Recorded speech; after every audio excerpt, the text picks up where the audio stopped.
All right, we're back. I posted up on our Facebook page this share from a 1960s subliminal government mind control video in which the poster, there's an entire video there for you to watch. They slow this thing down so that you can actually see the language that's behind it. And I've got to tell you, it's more than just disturbing. Because what they're telling you is behind these words that are the actual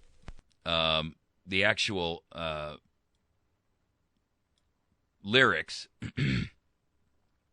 they're giving you subliminal messages that are so blatant and so obvious that you'll be stunned when you find out what they are. And I got to tell you, it's hurtful to know that as far back in the 60s, they were utilizing this kind of technology against us. And so please make sure that you visit our Facebook page. I've posted it to the top so that you can't miss it. And I've pinned it there so that it won't move down. And here's where you go. You go to facebook.com/America's Voice Now. That's facebook.com/America's Voice Now. I want you to jump over there because when you see this video, you're going to be furious. But I want you to just take a moment and think clearly and rationally, and then I want you to share it. And I want you to share it as widely as you can. I don't care if you click on the YouTube link. I don't care if you share it off of our website or off of our Facebook page. Just get it out there for people to see. Because it shows that since the 60s, they've been doing this to us.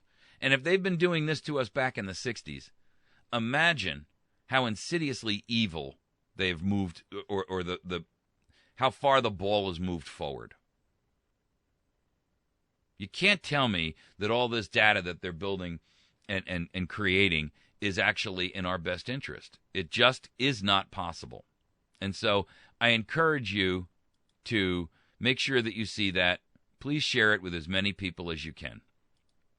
All right, I wanted to talk about Justin Amash. He is the House member who was the guy who was promoting the end of the NSA scamming recording. And he tried to put a motion before Congress to defund Obamacare. And it failed. Here's the problem.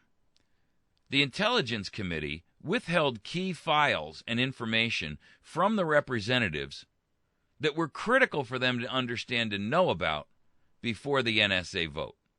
And that's Amash's claim himself. This isn't me suggesting this. This is Justin Amash coming out and saying that they withheld critical NSA information from the Intelligence Committee that would have changed the tide. And I got to tell you, that to me just changes everything. Let's understand it. The leader of the U.S. congressional insurrection against the NSA's bulk surveillance programs has accused his colleagues of withholding a key document from the House of Representatives before the critical surveillance vote to end the funding. Justin Amash, I'm not quite sure how to pronounce it, the Michigan Republican whose effort to defund the NSA's massive phone records collection exposed deep congressional discomfort with domestic spying, says that the House Intelligence Committee never allowed the legislators outside the panel to see a 2011 document that described the surveillance in vague terms. However, the document, which is a classified summary of the bulk phone records collection effort that was justified under Section 215 of the Patriot Act, was recently declassified. But here's their problem. The Justice Department and the intelligence agencies prepared it for Congress before a 2011 vote to reauthorize the Patriot Act, and they left it for the intelligence committees in Congress to make the document available to their colleagues. But they didn't make it available. Here's what Amash says. It is not acceptable for the Intelligence Committee or any other committee to withhold critically important information pertaining to a program prior to a vote. And he's right. You can't vote and make a decision when you don't have enough information to make an informed decision. And these representatives, allegedly, are supposed to be representing and defending and protecting us from government overreach. Remember that government's sole purpose is the protection of the smallest minority, the minority of one. So how is it that they are withholding information that is critical for these senators to know, or House members to know as well, that would influence their decision, and they know that it's going to influence their decision, yet they hold it back? How can that vote be appropriate? How can that vote be fair? How can that vote be taken and held and maintained? Here's what Amish says. We believe that making this document available to all members of Congress, as we did with a similar document in December of 2009, is an effective way to inform the legislative debate about the reauthorization of Section 215. I can now confirm that the House Permanent Select Committee on Intelligence did not, in fact, make the 2011 document available to representatives in Congress, meaning that the large class of representatives elected in 2010 did not receive either of the now declassified documents that detailed those programs. Folks,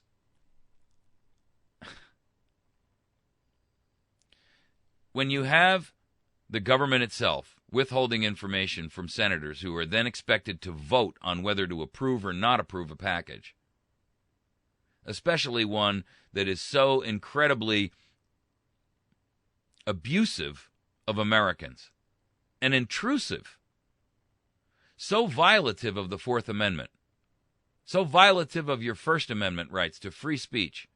Why? Because when you know you're being monitored, you no longer have the right of free speech. Because you know that monitoring is not being done to record it for posterity or to be shared for the benefit of others. It's being recorded to be used against you. It's that simple.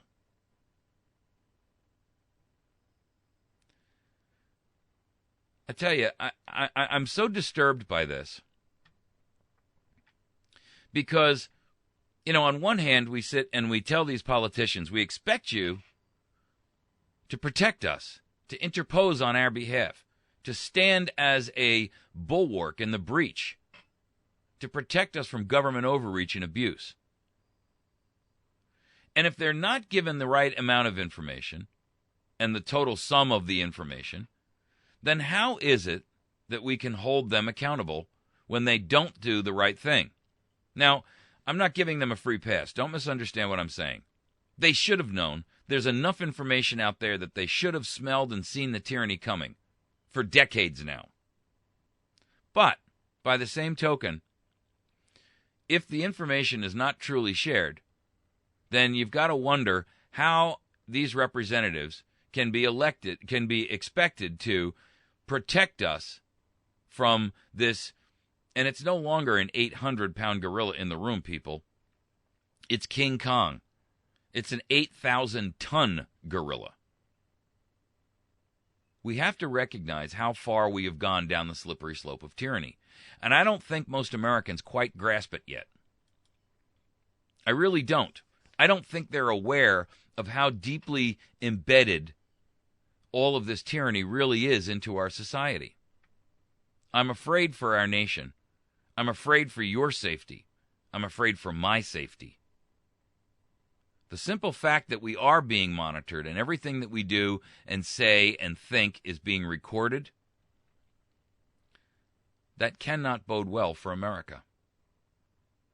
And it's not even something like Obamacare that we can say, we're just not going to play.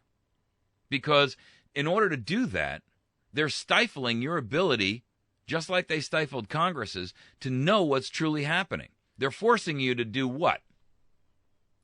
Watch mainstream media, read newspapers in order to get your information.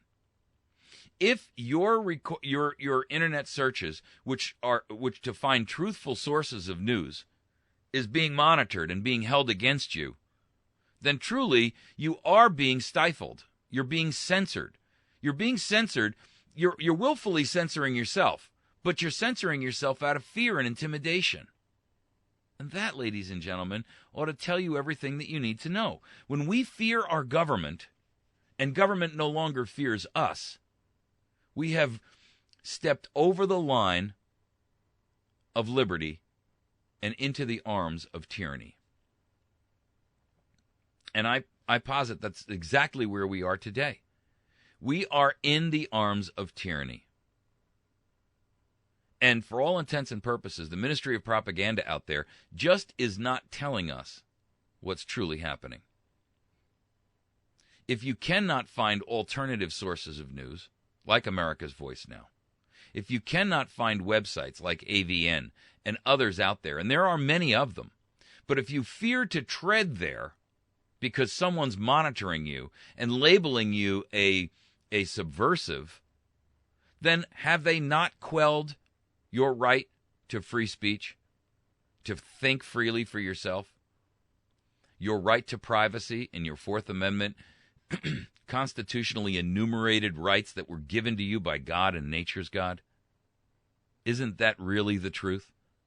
If you fear your government so much that you're unwilling to seek out the truth, because by seeking out that truth you will be labeled, you will be targeted, then for all intents and purposes, that's two proofs for you.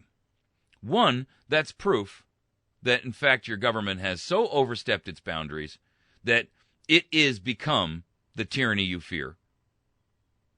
And two, you are not willing to step up to the plate and take the risk necessary to take our nation back. I'm reminded of a video I posted up again on our Facebook page this morning of a young boy, looks to be about 9, and he's actually praying to Obama. I'm telling you, it's so disturbing that I actually was crying as I listened to it this morning. Someone has taught this child a perverted form of messianic worship. What's really troubling is that it was a proud parent who uploaded the video. You can tell that the parent is videotaping the child and has encouraged and coached the child on what to do. And they're saying it's a prayer for Obama.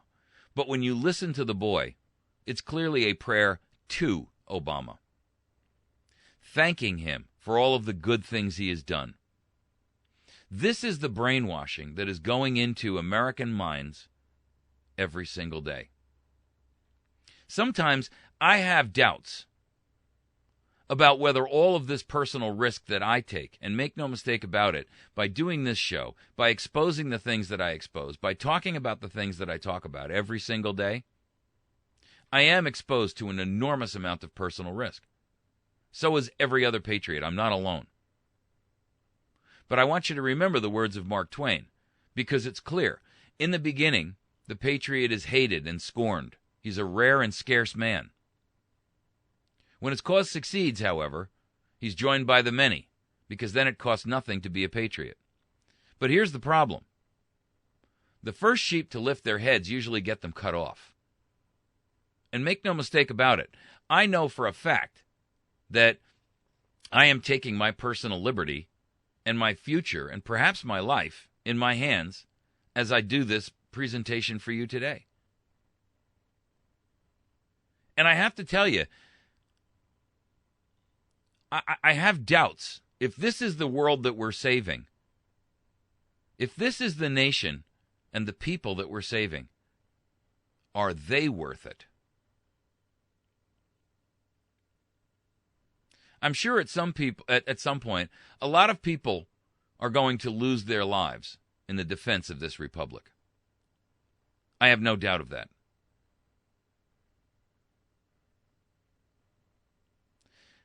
I think the point is of this video that it brings into stark clarity how upside down things have become. 10 years ago, if any child had done this and prayed to George Bush after 9/11 while he was still under hero status, the media would have made a sensational blast out of it. They would have beaten that family, that person, senseless. perhaps even more discouraging, is that this video has literally, I don't know, at present it had 121,000 views. Now, at that point, this morning when I posted it, there were about 1,600 people had given it a thumbs down. But 52 people actually gave it a thumbs up. And I have hundreds of videos posted up on YouTube. And I can't tell you that there's a single one that's gotten above, 17 or 18,000. I'm declaring the truth for all the world to see. I'm standing on the rooftops, raising my voice, and no one cares. No one. Now, I grant you, most of the people who are watching this video of this boy praying to Obama are probably doing so out of a morbid curiosity, almost like watching a race waiting for the crash. But it's disturbing nonetheless. And, our nation has fallen so far. I have to wonder whether or not the effort at the end of the day, one, is worth it, or two, will actually result in change that is beneficial. Or will a bunch of us just die as bloody spots on the ground for a quaint idea that just a minority of us believe in? I think there's a lot of people that actually believe in the Republic and believe in the rule of law and believe that we need to have a balanced approach to our individual rights and what government does for us. But the real problem here is that government at this point does so much for us that we are doing nothing for ourselves. If you are so pampered that you don't have to earn a living, that you don't have to actually go out and make or create a livelihood, and you don't have to pay for the things that you want, and you don't have to be mindful of the things that are important, then for all intents and purposes, you have become that which we fight against. You have become that which is all that is wrong with this nation. There are absolutely times when people can use some help. But our founders told us that shouldn't come from government. That should come from your community. That should come from your churches. That should come from your charities. Making a career out of seeking government assistance is tragedy. If all your focus and effort are spent in trying to determine one way or another on how to scam the system to get a better check, a fatter check, another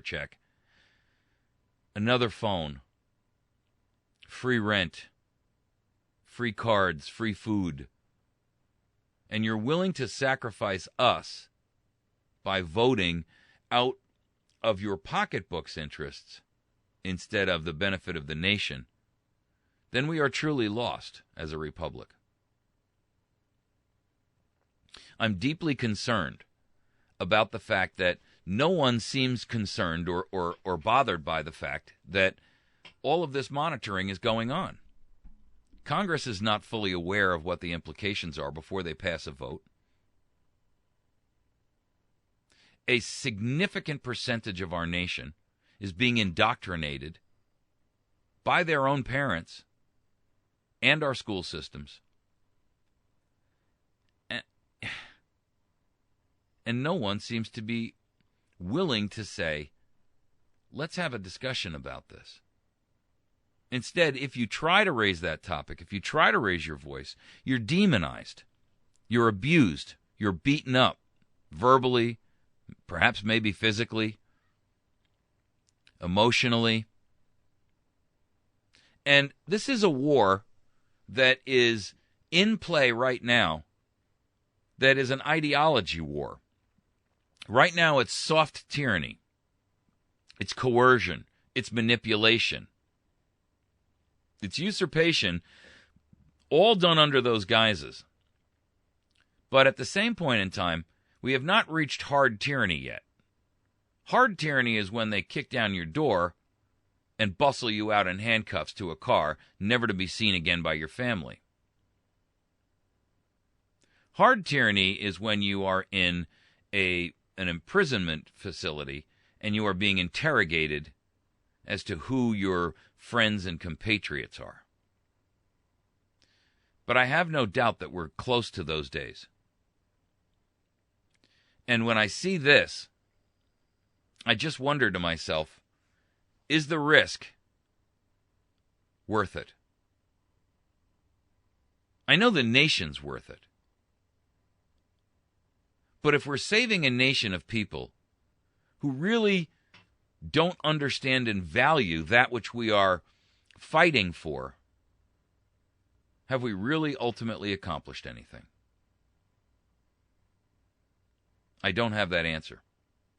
I do know in me personally, I'm not capable of giving up this fight. Because I know the truth. And I cannot, as a part of my nature, separate myself from this. I cannot willingly walk away and know that I have not done everything in my power to preserve that which we have. I may not be successful. The tidal wave may sweep me away like so many leaves before a storm.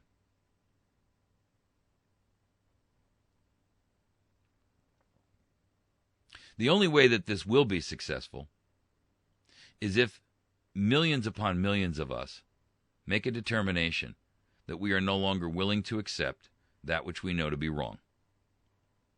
That we are no more willing to participate in surveillance and monitoring and in the indoctrination of our children through Common Core and these school systems. That we are not willing to allow the IRS to be used as a weapon against patriots and against those who don't adhere to the tyranny. Don't you smell it? Don't you feel it? I believe you do. And we're asking for you to help us. We need every man, every woman who has any semblance left of the concept of a republic that operates as a democratic republic, but not democracy without the republic. We can't be a democracy. Not a single one has ever survived. Democracy falls to the whim of the majority. And that's the most vocal minority that makes up the majority.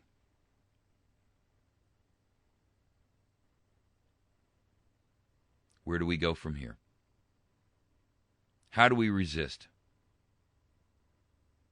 How do we get Congress to help us? How do we get everyone to help us? I'm wide open to your suggestions. You can email me at mike@americasvoicenow.org. There are plenty of, patriot groups out there, but we lack coordination, and that may be a good thing. But ultimately, I suggest that unless there is a massive uprising, doesn't have to be centralized. It can be decentralized. But unless we reach that threshold, that tipping point, where we are willing to stand together and approach all of this with the same determination that we will take our nation back, I'm not sure that we can actually preserve it. It's time to come down off the fence. It's time to take a stand. It's time for you to pick and choose a side. You're listening to America's Voice Now. Please join us on our Facebook page at facebook.com/America's Voice Now. Please join also with us on our YouTube channel, where you can find this and every other program that we do at youtube.com/America's Voice Now. Share these videos with your friends and your neighbors so that we have an opportunity to try to educate them as well. And then please make sure also that you visit our website at americasvoicenow.org. Help us help you. Thanks very much. We'll be back in just a moment. We're going to cover 2 other topics this morning. Benghazi and 400 surface-to-air missiles that are now missing, and qualifications to be a journalist. Both very, very important topics for you. We'll be back in just a moment. Stick with us. Invite your friends.